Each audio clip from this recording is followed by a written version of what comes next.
exact same So thing. speaking of creators, what is your next movie, Chuck? Okay, well, I am gonna go with kind of one. It's the one everyone thinks you're gonna roll out when you Oh talk about yeah. Italian movies. Uh, Oh yeah. And yeah, hey paparazzo, yeah, we're gonna be talking about La Dolce Vita. you got to. Yep, Uh, Federico Fellini, 1960. It has been, and just as kind of a I guess I would say a caveat is it has been well over a decade since I've seen this, okay. but I did some kind of revision or just review and Sure. just some I trust your memory and your instincts. yeah. Oh, don't trust him too much, but I knew you were going to say that. that's right. But it just kind of boned up on it a little bit and kind of did a little research. But yeah, this is one that's what the hell? It's a cat. This one that's yeah, it's things randomly falling off my desk. But this is 1960 big epic black and white movie that might in some respects really alienate some modern viewers. Not sure, but Maybe some working class viewers. maybe. But Though it doesn't alienate me. no. But of course, I'm here to talk to you, and here to talk to them, here to talk to everybody who will listen. But Hopefully like thousands of people are watching this. Or will. knock on wood. But Marcello Mastroianni playing the character Marcello, who's a gossip columnist, and he's running around getting involved with high society and getting all up in their weird shit, and at the same time kind of going back and forth where he has maybe higher aims in life, but he's not necessarily pursuing them. Mhm. And the thing about this movie is it moves in kind of a weird, it's a long movie. It kind of rolls in a weird stream of thought kind of fashion Mhm. because there are a lot of what I think modern audiences would expect in this as, character arcs.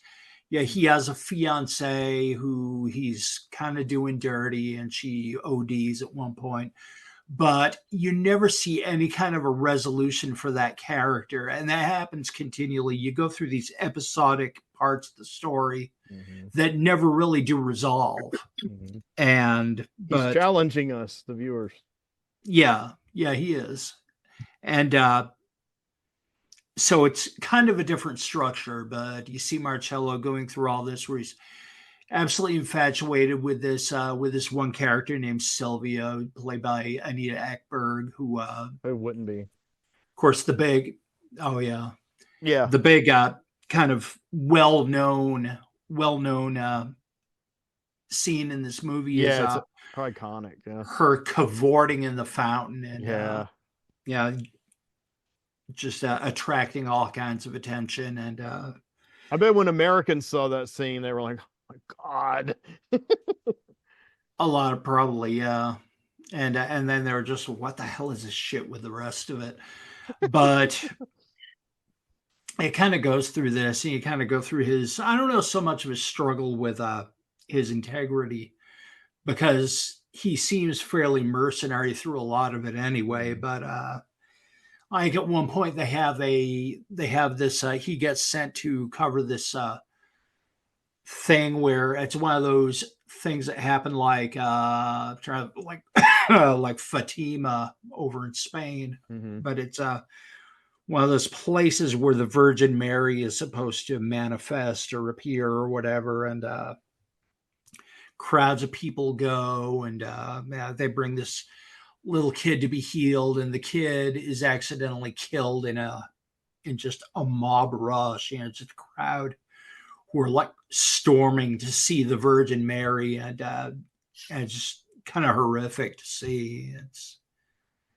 but there's that. Later on, he has this mentor named Steiner who has a wife and children. And he seems to have it all together, and he's got this very detached kind of mentality, and just is seems to be kind of reaching for something higher. And he kind of inspires Marcello to maybe reach for something higher, a little more intellectually or spiritually Mm-hmm. moral.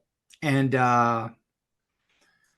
but toward the end, just out of the blue, he kills his children and then himself, and that brings him down, and he's really destroyed by that. But somewhere toward the end, he's just at this party with all these jet setters, and they're all cavorting and having this good time, and they're all so sophisticated and they're very blasé. And he basically walks around the party antagonizing all of them, and basically verbally dressing all of them down. But they're all very The chic. bourgeoisie.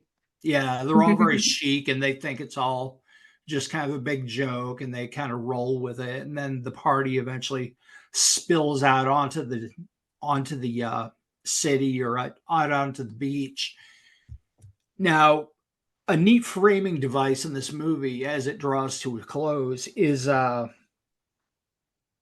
the beginning of the movie, you see them this helicopter flying this big statue of Christ over the city of Rome, Yeah, and Marcello's in the helicopter. They're filming it and everything. But there are all these people hailing the statue of Jesus and waving to it and waving to the helicopters and everything else. And pretty weird. yeah, but it's Very but it's memorable. but very Yeah. very much part of the spectacle. And toward the Mm-hmm. end, these people are all hauling this big dead fish onto the beach, and yeah, just giant skate or something. But yes, poor dead thing. They're just out from this party where Marcello's dressing everyone down, and he goes onto the beach and he sneers at the fish, and the big dying fish. Now he's dressing that down, and which the Christ imagery on either end is like, Mm-hmm. wow. The dead Christ who's getting put down is lies dying on the beach. Mm-hmm. But he's with this crowd of people, and he looks over to like this other dune on the beach, and there's a girl who was a waitress at an outdoor cafe earlier in the movies. Seems to be the one really pure character in the movie, and she's waving to him and trying to get his attention, and he's just like, I can't hear you. I don't know what you want. And she's always like, come on, come over here. And he just goes off with his she friends, and he's just like, I don't know what to do with you. Bye. And she just very enigmatically like kind of waves us a little bye to him, and smiles at the camera. And that's the end of the movie. And it's kind of like I was telling Heather last night, it was just kind of like, I don't want to get so religious as to say that's him losing his soul, but maybe that's him walking away from maybe every good thing he has the potential to be in life, and just pursuing this very venal kind of lifestyle that I know it's kind of nihilistic, but Mm-hmm. anyway, that's Do you kind feel of like my the takeaway. lifestyle he decides to pursue is La Dolce Vita, the sweet life, the decadent, rich life? It's Or supposed to be, do you but think that's what he decides to go towards or away from, in your opinion? I think he decides to go toward it. Okay. I mean, or what he thinks it is. And of course, it's all kind of very empty and superficial. But it seems like early in the movie he's got his kind of existential doubts about it. Mm-hmm. Yeah. But, Fascinating. at the end of the movie, he's kind of swimming in it. And Yeah. Sometimes literally. yeah, Yeah. yeah, literally swimming in it. But, swimming with the big dead fish. But, Mm. yeah, just Chuck, real kind of quick. a Go ahead. Sorry. just struck me very heavy when I saw it. Mhm. Mhm. Let me ask you, Caitlin will know why I'm asking you. What was the other movie you did after Great Silence? My brain's kind of Oh, not. that was The Howl. Mhm. Oh yeah, how could I forget that one? Yeah. All that animal Because we've been recording for like 3 hours 3.5 hours. and 42 minutes. Okay, Kaylin, I sent you everything but my last one, which I guess I'm gonna do now. So then we can wrap it up. Yeah, sounds good. I am going to keep my powder dry, so to speak, with Mr. Pasolini because I really think he deserves at least the treatment I gave Questy. Yeah. You know, Mm. more in depth. Hopefully not super longer, but because he's my favorite Italian director. Um, so here's the deal. So I'm going to talk about a movie that I have reviewed before. I reviewed it in print years ago in Shock Cinema. Um, it is not on Blu-ray. I did make a video on this channel 2 years ago on my series of kind of weird movies that need to be on Blu-ray in North America for us people who collect such things. And Mhm. so it's called Black Jesus. That's the international title, and I've never been able to. Oh, there is an Italian title. Forgot what it is. Mm. It, I didn't even learn it until I did that I'm video. looking it up. Thank you. But it stars Woody Strode, the man that Bill was canonizing over there, and with good reason. You know, Woody Strode is a really charismatic uh, black man, part Cherokee, I understand. You know, very tall, very muscular, but wiry muscle, not like bulky. Got it. What is it? The Gospel according to St. Matthew. No, that's Pasolini. I thought you said you were covering Pasolini. No, Did I miss something? I'm not covering Pasolini.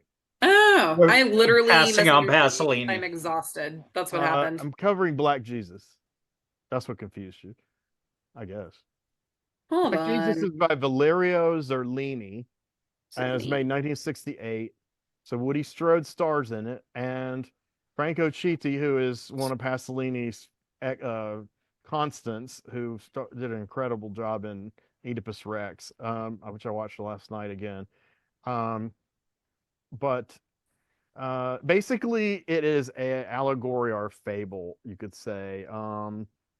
Because I'm not deeply familiar with Zerlini. I know he's done some romantic movies, and he did another political movie that is really wild. It's a wild title in English. Just a really weird title. Not weird like dark or strange, just weird like the words they chose. Kind of banal title, but memorable. But I can't remember it. But it has Anna Karina, and it's got a lot of.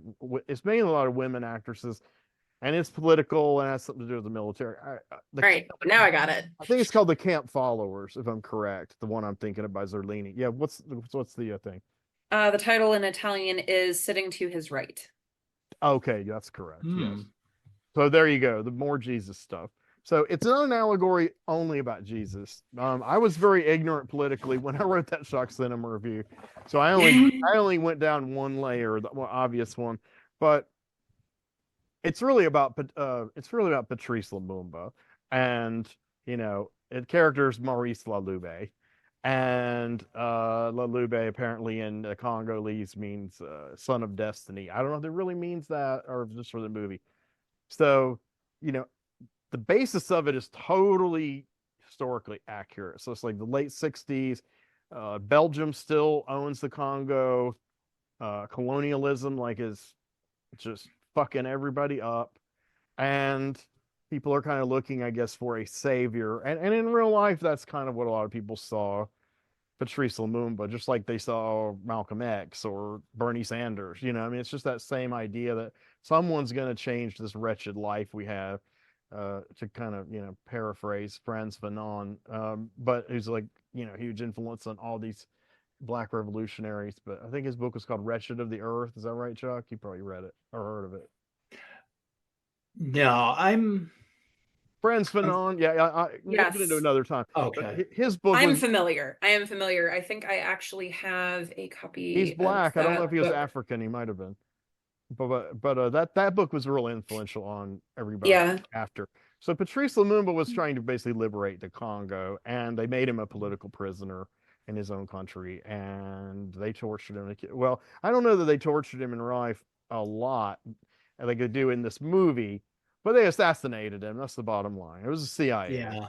and Yeah. America did not want him talking because again Mm. what happens with a lot of the revolutionaries, you'll find, especially the black ones, but also the Kennedys in a different way, because that's a totally different class of people, but is that when they're talking about race only, they're making inroads, they're breaking ground, but the establishment doesn't see that as an overt threat. They think they're Yeah.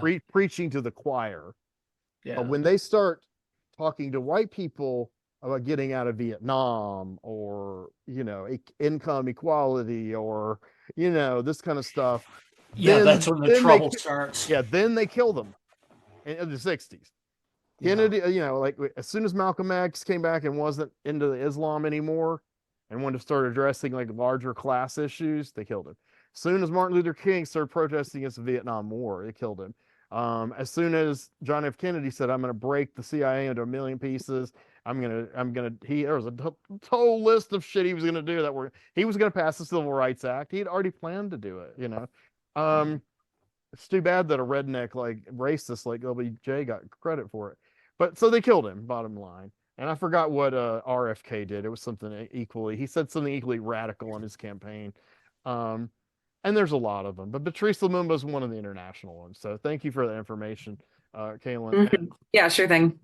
I do intend to one day read that book because You should. You should. every black leftist I follow on YouTube, like I follow Revolutionary Blackout Network, everyone should watch it. That's one of their key. Love RBN. You watch it too? Oh yeah, I love. Oh my They're God. they're the only outfit I 100% trust.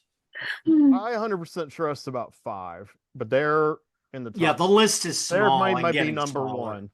Yeah. Did you know? I mean, I won't go too down the rabbit hole, but did you know that there was a documentary made about Unholy Rome? Rome, the guy in it? No. No, It's I had on no YouTube. idea. It's called, and they have to blank out part of the letters. It's Death to America is the name of it. This guy, and it's well Wow. shot on high-end video, and it's like they show his volunteering work with work in the community and hear his philosophy. And his philosophy is, yeah. I was describing the Overton window to Dwayne Cochran, our technical director, before Kalen showed up. And he knew what it was, but I was giving him the ins and outs and telling him where I was. And I was like, the Republicans have fallen off the cliff on the right side. I'm about to fall off the cliff on the left side. So I'm clinging, to just the corner.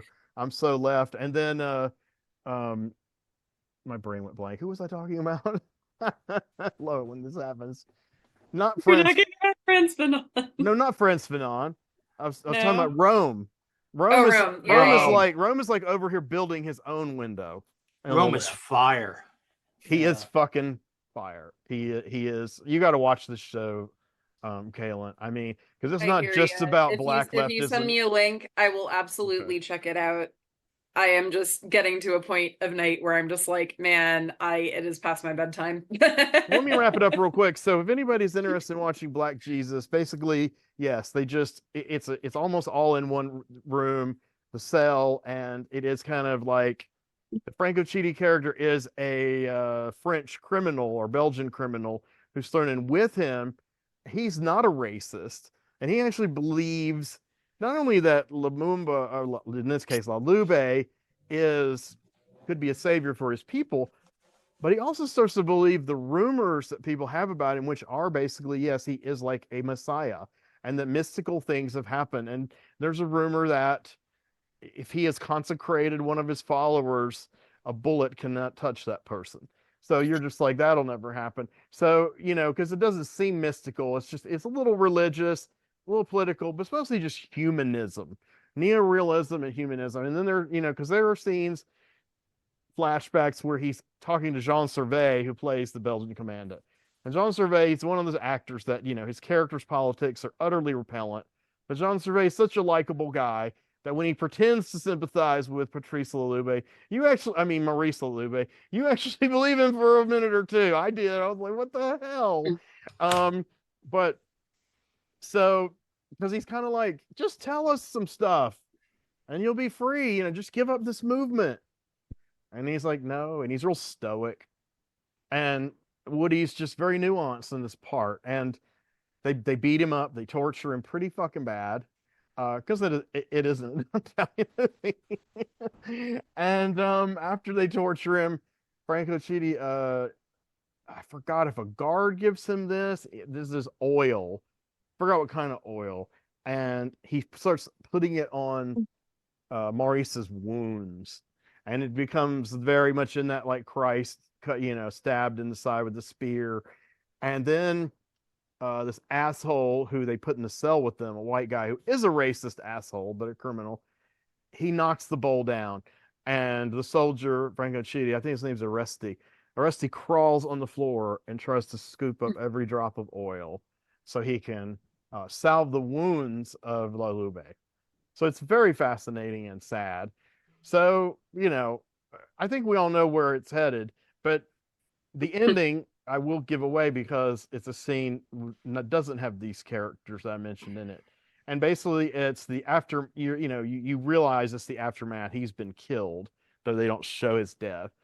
And you see the village like you did in the beginning of the movie, and these tanks are coming through, and you see some soldiers wiping out a village, and you see this black kid, and he starts running, and they shoot at him, and the bullets don't go around him, and then it freezes. So was he mystical and a messiah? Maybe. So anyway, yeah. Maybe. That's my final offering. I highly recommend this movie. It's very touching. It's really obscure still.